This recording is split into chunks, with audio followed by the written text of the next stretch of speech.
Hello everyone, ಎಲ್ಲರೂ ಹೇಗಿದ್ದೀರಾ? I hope ಎಲ್ಲ ಚೆನ್ನಾಗಿದ್ದೀರಾ ಅಂತ. ನಾನಿವತ್ತು ಒಂದು ಸ್ವೀಟ್ ತೋರಿಸ್ತಾ ಇದ್ದೀನಿ. ಅದು ಕೂಡ ಇನ್ಸ್ಟೆಂಟಾಗಿ ಮಾಡ್ಬೋದು. ಜಸ್ಟ್ ಇನ್ 2 ಮಿನಿಟ್ಸಲ್ಲಿ ತುಂಬಾ ಈಸಿ ಮಾಡೋದು. ಮೊದಲಿಗೆ ನಾನಿಲ್ಲಿ ಅರ್ಧ ಬೌಲಷ್ಟು ಸಕ್ಕರೆ ತೊಗೊಂಡಿದ್ದೆ. ಅದನ್ನು ಫೈನ್ ಪೌಡರ್ ಮಾಡಿಕೊಂಡು ಯಾವುದಾದ್ರೂ ಒಂದು ಫಿಲ್ಟರ್ ಸಹಾಯದಿಂದ ಈ ಥರ ಫೈನ್ ಪೌಡರ್ ಮಾತ್ರ ನಮಗೆ ಬೇಕು. ಸೊ ಅದಕ್ಕೆ ನಾನು ಈ ರೀತಿ ಮಾಡ್ಕೊಳ್ತಾ ಇದ್ದೀನಿ. ಈ ಸ್ವೀಟ್ ಅಂತೂ ತುಂಬಾ ಚೆನ್ನಾಗಿರುತ್ತೆ. ಸ್ಕೂಲಲ್ಲಿ ನೋ ಫೈರ್ ಕುಕ್ಕಿಂಗ್ ಅಂತ ಇರುತ್ತೆ, ಇಲ್ಲಾಂತಂದರೆ ಆಫೀಸಲ್ಲಿ ಈ ಥರ ಕಾಂಪಿಟೇಷನ್ಸ್ ಎಲ್ಲ ಇರುತ್ತಲ್ಲ, ಸೊ ಆ ಟೈಮಲ್ಲಿ ನೀವು ಇದನ್ನು ಟ್ರೈ ಮಾಡ್ಬೋದು. ಆ್ಯಂಡ್ ಜೊತೆಗೆ ನಾನಿಲ್ಲಿ 1 ಬೌಲಷ್ಟು ಕಡಲೆನ ಕೂಡ ಪೌಡರ್ ಮಾಡಿಕೊಂಡು ಅದನ್ನು ಕೂಡ ಫೈನ್ ಪೌಡರ್ ಮಾತ್ರ ಹಾಕ್ಕೊಳ್ತಾ ಇದ್ದೀನಿ. ಈ ರೀತಿ ತರಿಯಾಗಿ ಸಿಗೋದನ್ನು ನಾವು ತೆಗಿಬೇಕಾಗತ್ತೆ. ಈ ಸ್ವೀಟ್ ತಿನ್ನೋಕ್ಕೆ ತುಂಬಾ ಮೈಲ್ಡ್ ಆಗಿರುತ್ತೆ ಆ್ಯಂಡ್ ಎಲ್ಲರಿಗೂ ಕೂಡ ತುಂಬಾ ಇಷ್ಟ ಆಗುತ್ತೆ. ಸೊ ಒಂದ್ಸಲ ಈ ರೀತಿ ಎರಡನ್ನು ಮಿಕ್ಸ್ ಮಾಡಿಕೊಂಡು ನಾನಿಲ್ಲಿ 3 ಇಂದ 4 ಸ್ಪೂನಷ್ಟು ತುಪ್ಪ ಹಾಕ್ಕೊಳ್ತಾ ಇದ್ದೀನಿ.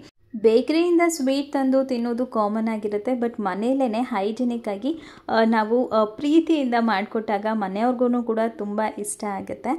ಜೊತೆಗೆ ನಾವೇ ಮಾಡಿದ್ವಿ ಅನ್ನೋ ಒಂದು ಖುಷಿ ಇರುತ್ತೆ. ಆ್ಯಂಡ್ ಹಾಗೆ ನಾನಿಲ್ಲಿ 3 ಇಂದ 4 ಸ್ಪೂನಷ್ಟು ಹಾಲನ್ನು ಹಾಕ್ಕೊಳ್ತಾ ಇದ್ದೀನಿ. ಅಂತಂದರೆ ಕಾಯಿಸದೇ ಇರುವಂತಹ ಹಾಲನ್ನು ಆ್ಯಡ್ ಮಾಡ್ಕೊಳ್ತಾ ಇದ್ದೀನಿ.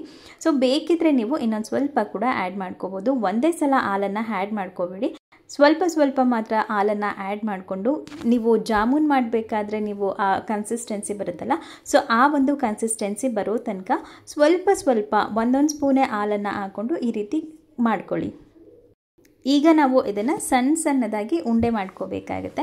ಸೊ ಲೈಟಾಗಿ, ಅಂತಂದರೆ ನೀವು ಜಾಮೂನ್ ಮಾಡಬೇಕಾದ್ರೆ ತುಂಬ ಪ್ರೆಸ್ ಮಾಡಿ ನೀವು ಉಂಡೆನ ಮಾಡೋಲ್ಲ ಅಲ್ವಾ, ಸೊ ಅದೇ ರೀತಿಯಾಗಿ ನಾವು ಲೈಟಾಗಿ ಪ್ರೆಸ್ ಮಾಡಬೇಕಾಗುತ್ತೆ. ಹೀಗೆ ಉಂಡೆ ಕಟ್ಟಾದಮೇಲೆ ತಮ್ಮ ಸಹಾಯದಿಂದ ಲೈಟಾಗಿ ಪ್ರೆಸ್ ಮಾಡಿ ಈ ರೀತಿ ಮಾಡ್ಕೊಂಡಾದ್ಮೇಲೆ ಇದನ್ನೆಲ್ಲ ಫಸ್ಟು ಒಂದು ಪ್ಲೇಟ್ಗೆ ಸರ್ವ್ ಮಾಡ್ಕೊಳ್ಳಿ. ಸೊ ನಾವು ಎಷ್ಟು ಚೆನ್ನಾಗಿ ಪ್ರೆಸೆಂಟೇಷನ್ ಮಾಡ್ತೀವೋ ಸೊ ಅಷ್ಟೇ ಚೆನ್ನಾಗಿ ಎಲ್ಲರಿಗೂ ಕೂಡ ಇಷ್ಟ ಆಗುತ್ತೆ. ಪ್ರೆಸೆಂಟೇಷನ್ ಕೂಡ ಅಷ್ಟೇ ಇಂಪಾರ್ಟೆಂಟ್ ಆಗುತ್ತೆ. ಆ್ಯಂಡ್ ನಾನಿಲ್ಲಿ ಲವಂಗ ತಗೊಂಡಿದ್ದೀನಿ. ಸೊ ಲವಂಗನ ಹಾಗೆಯೇ ಮಧ್ಯ ಹೋಲ್ ಮಾಡಿದ್ವಲ್ಲ ಅಲ್ಲಿ ಫಿಕ್ಸ್ ಮಾಡ್ತಾ ಇದ್ದೀನಿ. ಜೊತೆಗೆ ನಾನಿಲ್ಲಿ ಪಿಸ್ತಾನೂ ಕೂಡ ನಾನು ಕಟ್ ಮಾಡಿ ಇಟ್ಕೊಂಡಿದ್ದೆ, ಅದನ್ನು ಕೂಡ ಆ್ಯಡ್ ಮಾಡ್ತಾ ಇದ್ದೀನಿ. ಸೊ ಇದು ನೋಡೋದಕ್ಕೆ ಆ್ಯಪಲ್ ಥರ ಇರುತ್ತೆ. ಈಗಂತೂ ಸಮ್ಮರ್ ಹಾಲಿಡೇ ಸ್ಟಾರ್ಟ್ ಆಗಿರೋದ್ರಿಂದ ಮಕ್ಕಳಂತೂ ತಿಂಡಿ ಮಾಡಿಕೊಡಿ ಈ ತಿಂಡಿ ಮಾಡಿಕೊಡಿ ಅಂತ ಅಮ್ಮನ ತಲೆ ತಿಂತಾನೆ ಇರ್ತಾರೆ. ಸೊ ಈ ಒಂದು ಸ್ವೀಟ್ನ ನೀವು ಮಕ್ಕಳಿಗೆ ಮಾಡಿಕೊಡಿ, ತುಂಬಾ ಇಷ್ಟಪಟ್ಟು ತಿಂತಾರೆ. ಆ್ಯಂಡ್ ಹೇಗೆ ಬಂತು ಅಂತ ಕಮೆಂಟ್ ಮಾಡಿ. ಜೊತೆಗೆ 2 ನಿಮಿಷದಲ್ಲಿ ಈ ಸ್ವೀಟ್ನ ಮಾಡ್ಬೋದು. ತುಂಬಾ ಈಸಿಯಾಗಿದೆ ಆ್ಯಂಡ್ ತಿನ್ನೋದಕ್ಕೂ ಅಷ್ಟೇ ಚೆನ್ನಾಗಿರುತ್ತೆ. ಮತ್ತೊಂದು ವಿಡಿಯೋದಲ್ಲಿ ನಾನು ನಿಮಗೆ ಸಿಗ್ತೀನಿ. ಅಲ್ಲಿ ತನಕ ಟೇಕ್ ಕೇರ್, ಬಾಯ್.